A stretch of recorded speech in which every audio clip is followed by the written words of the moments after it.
Today on China Uncensored, China's secret Holocaust. Welcome to China Uncensored. I'm Chris Chappell. What if I were to tell you that for over a decade, the Chinese Communist Party has been butchering tens of thousands of prisoners of conscience for their organs? Sounds like a story you might want to know about, huh? I recently talked about how Western media, in particular the New York Times and Washington Post, who have been accepting money from the Chinese regime to post their propaganda, have failed miserably and repeatedly in reporting on one of the most horrific genocides in modern history. The Chinese regime harvests organs from executed prisoners. That's a fact. They've admitted it. It's been known internationally since the 80s. But considering China's record of abuse of human rights lawyers, artists, religious adherents, Tibetans, well, it's a big list. Executed prisoners could be anyone. The voluntary organ donation system doesn't work in China because it's culturally taboo. They tried it. It failed. According to a 2011 article in Beijing Today, only 37 people in a country of about 1.3 billion volunteered.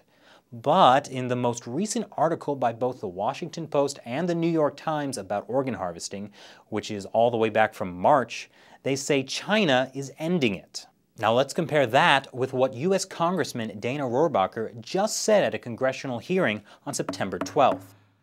The CCP and its state security machine uses a wide range of repression, and the most ghoulish manifestation of this gangsterism is the forced harvesting of organs of the political prisoners and religious followers that it arrests, particularly of the Chinese religious movement known as the Falun Gong. So while the New York Times and the Washington Post are saying everything's peachy, the United States Congress is having hearings about the forced harvesting of organs from living Falun Gong practitioners. That's kind of a big difference. And guess what? The Times and the Post didn't even report on the congressional hearing either. For those of you who don't know, Falun Gong is a spiritual practice that became popular in China in the early 90s. So popular, in fact, that the Chinese regime felt it was a threat and decided they needed to be wiped out.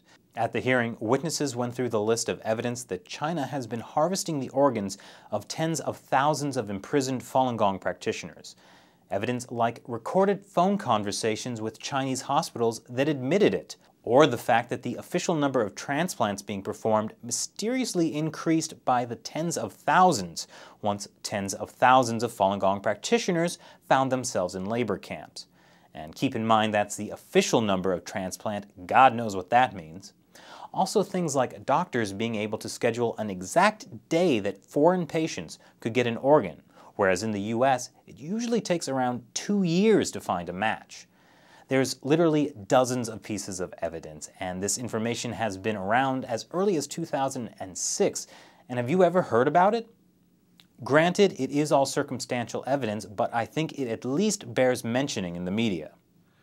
Shame on our journalist community. This is a crime against humanity. We should do our best to identify those specific individuals who are engaged in this and put them on the list of people who deserve to be brought to justice. And specifically, that does not exclude Americans who are willing accomplices to this crime against humanity. So who are these Falun Gong practitioners, and why are they being subjected to this? I'll have more on that in the next episode of China Uncensored.